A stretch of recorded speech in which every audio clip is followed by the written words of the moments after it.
Assalamualaikum warahmatullahi wabarakatuh. Bismillahirrahmanirrahim. Alhamdulillahi rabbil alamin. Allahumma salli wa sallim ala sayyidina Muhammadin.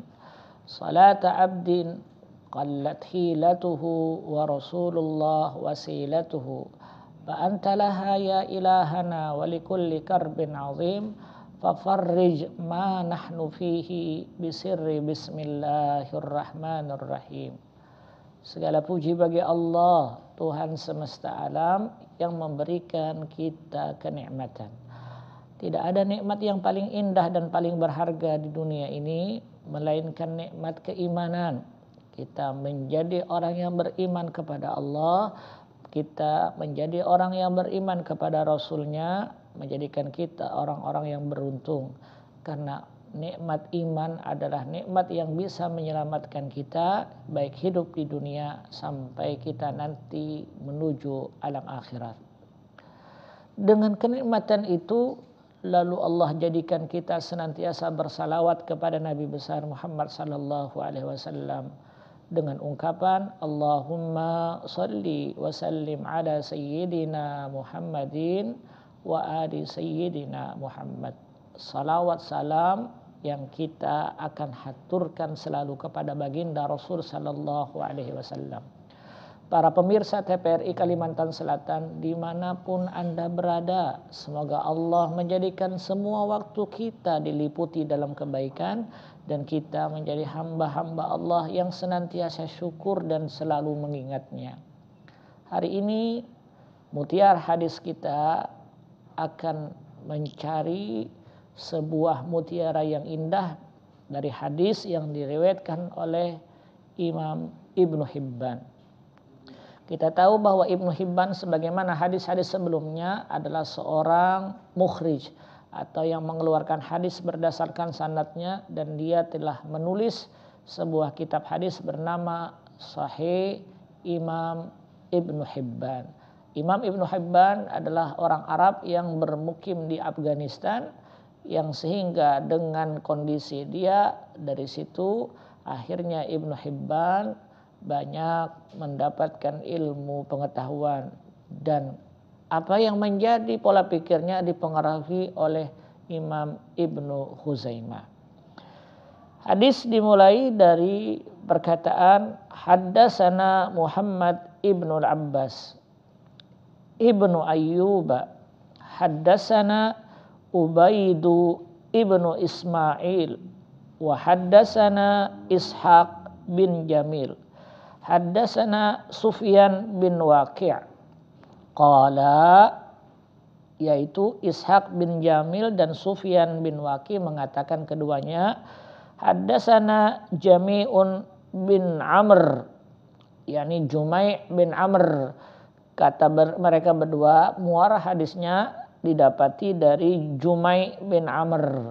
Lalu mengatakan, haddatsani rajulun min Bani Tamim min ulida Abi Halah. Hadis ini dikatakan seorang laki-laki dari golongan Bani Tamim. Di antara golongan Bani Tamim adalah Abu Halah. Abu Halah merupakan suami Khadijah sebelum menikah dengan baginda Rasul sallallahu alaihi wasallam. Ketika umur Khadijah berumur 15 tahun, Khadijah, Sayyidatuna Khadijah dipersunting seorang laki-laki yang bernama Abu Halah. Abu Halah namanya Nammas Ibnu Zararah At-Tamimi, yaitu seorang dari golongan suku Bani Tamim. Dalam pernikahannya bersama Sayyidatuna Khadijah, Abu Halah mendapatkan seorang anak laki-laki bernama Hindun. Jadi Hindun dalam versi Arab bisa dinamakan kepada laki-laki dan bisa dinamakan kepada perempuan. Dan Hindun adalah merupakan nantinya ketika Sayyidah Khadijah menikah dengan Rasul, merupakan anak tiri dari baginda Rasul yang dipelihara oleh Nabi, dan dia termasuk ahli hadis dan merupakan sahabat. Karena definisi sahabat huwa man amana bihi wa haddasa anhu. Sahabat adalah orang yang bertemu dengan Rasul dan beriman dengan Nabi Muhammad dan memberikan hadis, menyampaikan hadis dari baginda Rasul sallallahu alaihi wasallam. Abu Halah ketika menikah dengan Khadijah dan mendapatkan Hindun, tak lama umurnya Abu Halah berpulang ke rahmatullah. Abu Halah meninggal dunia. Kemudian pada masa ditinggalkan dengan Abu Halah, Khadijah selepas masa iddahnya, karena teori iddah itu sudah menjadi sebuah tradisi dan menjadi sebuah ketetapan hukum di zaman sebelum Islam datang. Artinya ini bisa jadi syariat-syariat yang sudah terdahulu atau asyar'u man kana qabluna, yaitu syariat yang telah ditetapkan pada masa dulu. Masa iddah, setelah lepas masa iddahnya, Khadijah dipersunting seorang laki-laki bernama Atik bin Abid al-Makhzumi dari golongan Bani Makhzum. Nah, namun nasib Sayyidatuna Khadijah malang, dua suaminya, suami pertama meninggal dunia, suami kedua meninggal dunia, lalu Khadijah dilamar oleh baginda Rasul sallallahu alaihi wasallam setelah Allah menemukan mereka berdua di dalam sebuah proses bisnis, yaitu perdagangan. Nabi Muhammad menikah dengan Sayyidatuna Khadijah, yang dalam riwayat Sayyidatuna Khadijah berumur 40 tahun dan Rasulullah berumur 25 tahun pada masa itu. Dan dikaruniakan anak. Di antara anaknya yang dari Sayyidatuna Khadijah, Rasulullah sallallahu alaihi wasallam menikah dengan Sayyidatuna Khadijah. Anak laki-laki beliau semua wafat dalam kondisi kecil. Adapun anak perempuan diantaranya adalah Ruqayyah, Ummu Kulsum, Zainab, begitu pula Sayyidatuna Fatimah. Sayyidatuna Fatimah nanti menikah dengan Sayyiduna Ali bin Abi Thalib, dan Sayyiduna Ali bin Abi Thalib dengan pernikahannya dengan Sayyidah Fatimah mendapatkan 6 orang anak, diantaranya Hasan dan Husain, Muhsin, ada yang disebut dengan Ummu Kulsum, ada yang disebut dengan Zainab. Nah, dalam pernikahan itu lalu menghasilkan anak ini, yaitu istri daripada istri daripada Sayyidina Ali, Sayyidah Fatimah ini mendapatkan anak dari pernikahannya dengan Khadijah. Rasulullah mendapatkan anak Sayyidah Fatimah. Sayyidah Fatimah dengan pernikahannya dengan Sayyidina Ali mendapatkan anak Hasan dan Husain. Nah, hadis ini bermuara kepada Sayyidina Hasan. Dia bertanya kepada Hindun. Hindun siapa? Artinya Hindun merupakan paman daripada Sayyidina Hasan, karena Hindun bersaudara seibu kepada Sayyidah Fatimah. Bagaimana isi hadisnya dari Sayyidina Hasan ini? Kita akan lanjutkan hadis ini setelah mengetahui sanad hadis ini, setelah pesan-pesan berikut ini.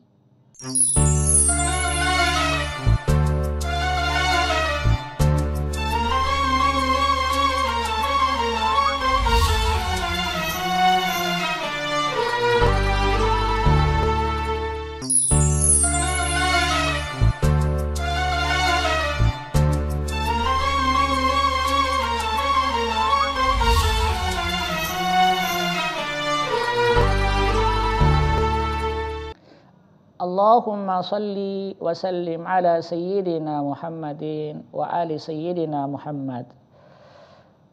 Anil Hasan ibnu Ali.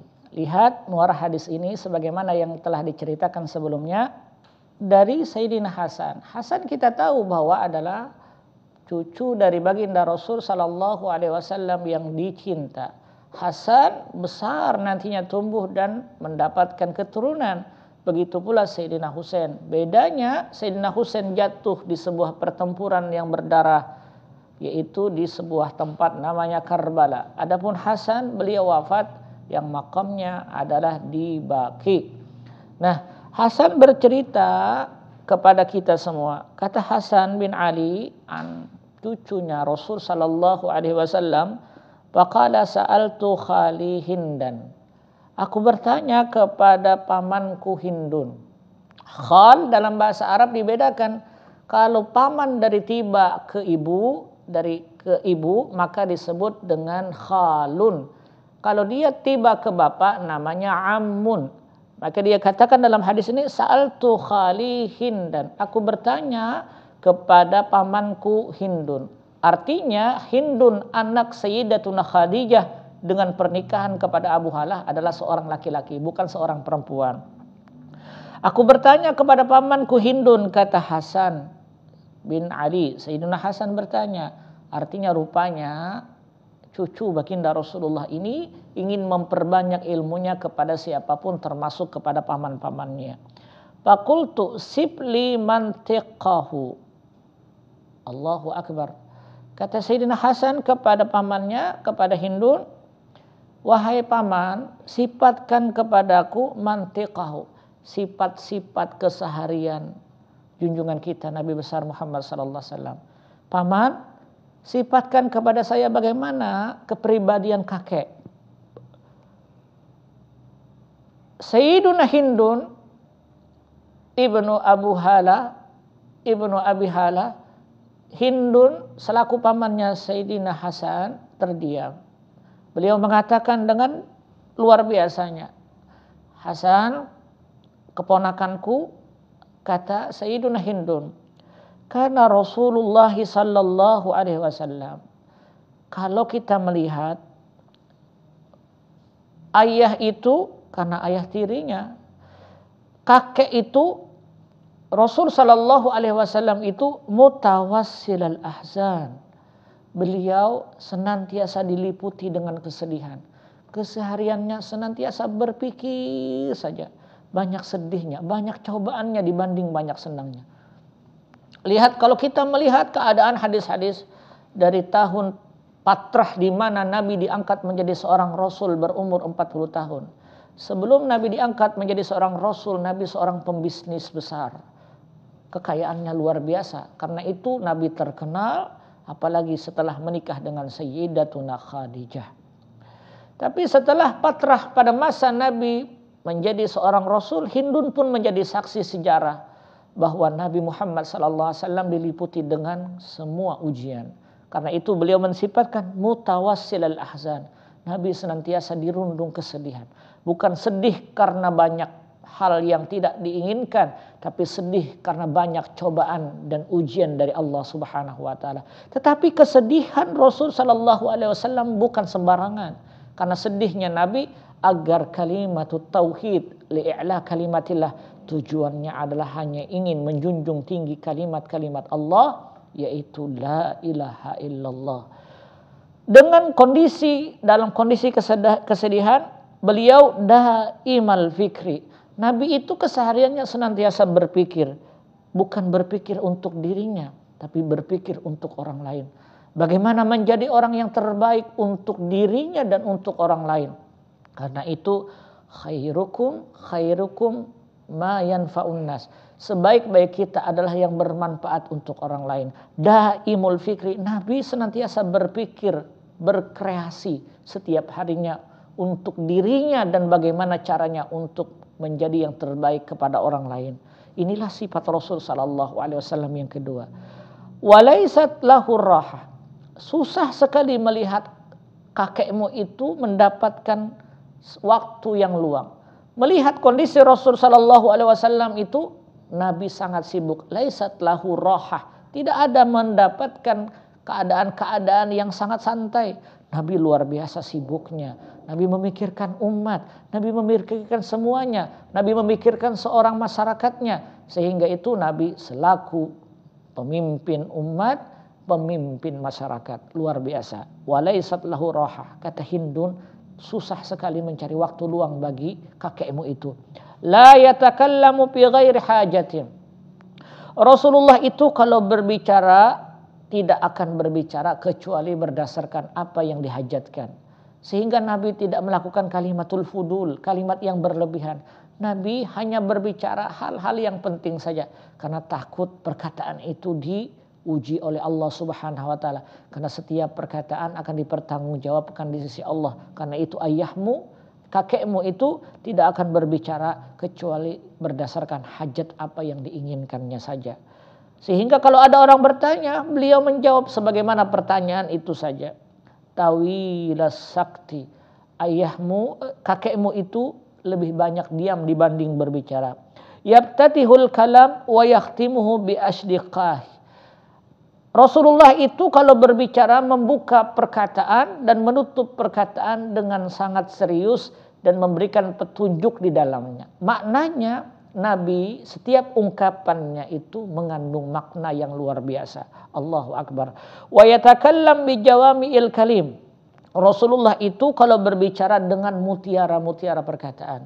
Terkadang Nabi memilih kata-kata yang luar biasa. Sebagaimana cerita hadis-hadis sebelumnya, Nabi ingin menegur Sayyidina Umar dengan keluhannya ingin balas dendam. Tapi Nabi hanya mengatakan dengan kata-kata yang indah, permisalanku antara aku dengan kamu seperti Yusuf dengan saudara-saudaranya. Yusuf mengatakan kalian semua tidak ada dosa di hari ini. Luar biasa Nabi memberikan kata-kata yang menusuk kepada Umar dengan bahasa yang halus dan santun. Lalu dikatakan paslan la fudulan fihi. Nabi Muhammad berbicara berdasarkan realita, tidak ditambah dan tidak dikurangi. Apa adanya Nabi mengatakan tersebut. Wala taksir, dan tidak dikurangi. Menambah berbahaya, mengurangi apalagi. Sehingga Rasul SAW kalimatnya dalam ilmu hadis disebut dengan jawami al-kalim. Nabi mengandung kalimat-kalimat yang luar biasa. Lalu apalagi yang menjadi perkataan baginda Rasul SAW dan sifat-sifatnya dalam keseharian. Hadis itu lalu dilanjutkan Hindun, tetapi setelah pesan-pesan berikut ini.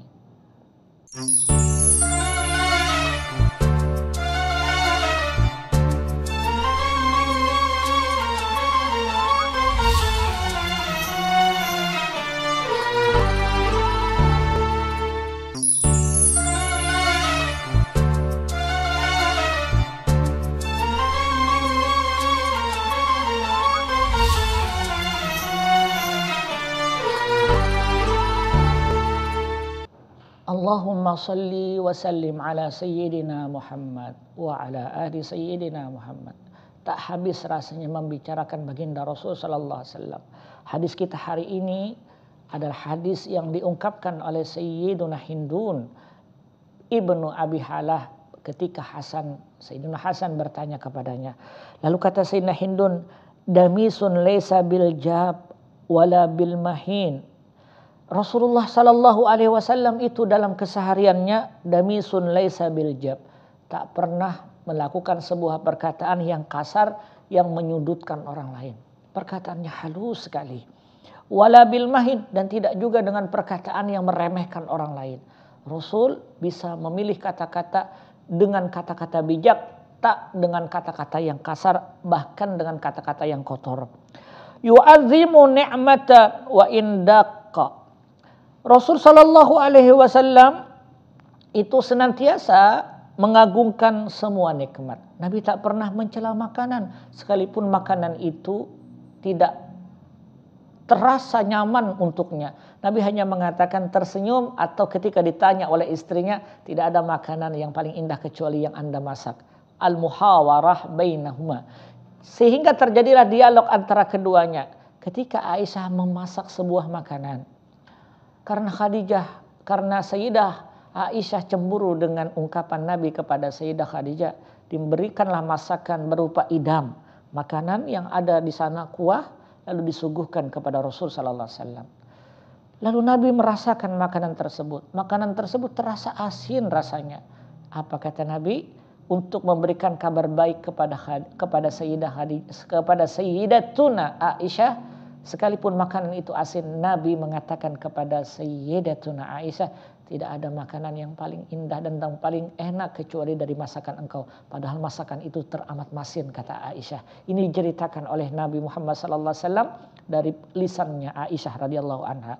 Lalu kata Hindun di dalam hadis ini, yu'azzimu ni'matan wa indaqat. Nabi itu tak pernah, senantiasa mengagungkan nikmat-nikmat Allah sekalipun itu sedikit. Indaqat, sekalipun sedikit. Makanan apapun Nabi selalu mensyukurinya. Tak pernah Nabi mencela makanan. Beda dengan kita.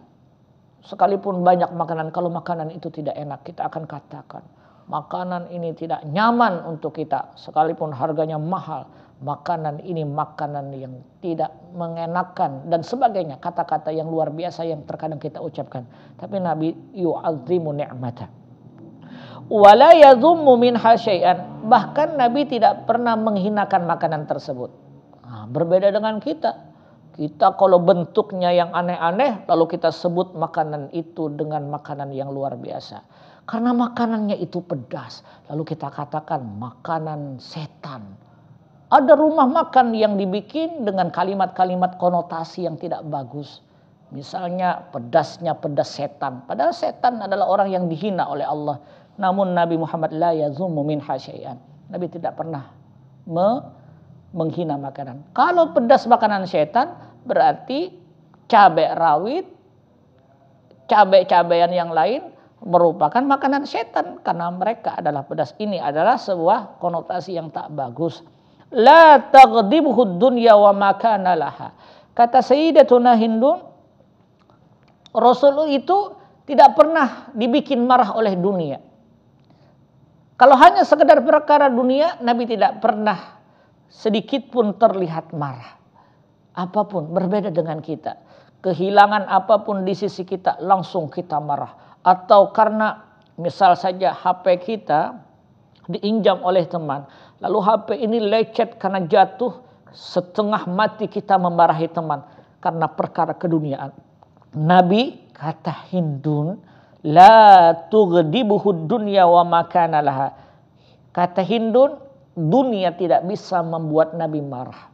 Apapun gemerlap dunia ini tidak bisa membuat Nabi marah dengannya.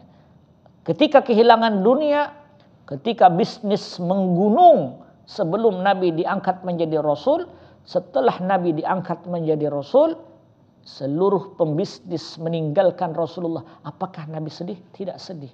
Sekalipun kehidupannya sedih, tapi kesedihan Rasul bukan karena dunia, kesedihan Nabi karena mereka tidak mau mengikut agama yang benar yang membuat mereka selamat di dunia dan di akhirat. Fa idza tu'atil haqqa lam ya'rifu ahadun. Namun kata Sayyidina Hindun, kalau hak-hak Allah itu dirampas, mereka menyebut Allah atau menyebut kalimat-kalimat tauhid dengan kalimat-kalimat kasar, menghinakan kemuliaan-kemuliaan Allah, tidak bisa dibendung kemarahan baginda Nabi besar Muhammad sallallahu alaihi wasallam. Kenapa? Hatta yantasira lahu. Sampai kalau beliau marah dengan kondisi dihinakan agama Allah, dihinakan ketuhanan, ketauhidan kepada Allah, sampai kemarahan Rasul itu kami pun tak mengenal itu adalah sosok Muhammad sallallahu alaihi wasallam, karena marahnya tidak bisa dibendung kalau dikatakan seperti orang yang tak pernah kami kenal.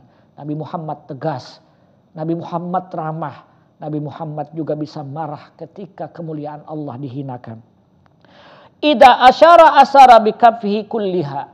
Kalau ada orang bertanya, lalu Nabi memberikan petunjuk dengan jari-jarinya, bagaimana Nabi memberi petunjuk itu? Ashara ilaihi. Nabi memberikan petunjuk itu dengan semua jari-jarinya. Tidak menunjuk dengan satu jari, tidak menunjuk dengan dua jari, tapi menunjuk dengan semua jari. Dengan isyarat lain, Nabi sangat beretika. Kalau Nabi menunjuk seperti itu. Kalau mereka ada yang bertanya tentang sebuah alamat, Nabi hanya memberikan petunjuk dengan semua jarinya. Diberikan Nabi seperti itu. Ini adalah kalimat atau isyarat yang sangat sederhana dengan kemuliaan. Dengan kata tunjuk seperti ini bisa saja kasar. Dengan dua jari bisa saja kasar. Tapi Nabi menunjuk dengan semua jari. Maknanya legowo Nabi dengan setiap keadaan. Begitulah Rasul sallallahu alaihi wasallam. Lalu dikatakan wa idza ta'ajjaba qallabaha. Kalau Nabi takjub dengan keadaan setiap sesuatu, lalu Nabi membolak-balikan tangan. Takjub.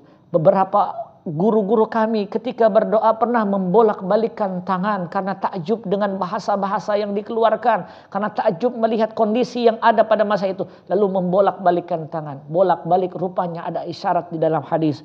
Wa idza tahaddasat tasalabihi yadribu birahatil jumna batinu ibhamihil yusra.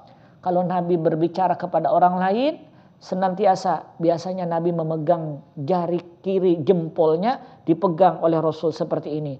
Beliau berbicara, jempol jari kiri dipegang oleh perut tangan kanan. Nabi ketika berbicara, beliau senantiasa memegang seperti ini. Artinya Nabi beretika dengan orang yang berbicara kepada orang lain itu. Jadi lawan bicara Nabi dihormati Nabi. Tidak berbicara dengan kasar, tidak berbicara dengan inotasi yang kasar, tidak berbicara dengan kondisi fisik yang kasar, tapi Nabi berbicara dengan kondisi fisik yang sangat halus. Nabi memegang tangan ini, menunjukkan ketawaduan Rasul Sallallahu Alaihi Wasallam.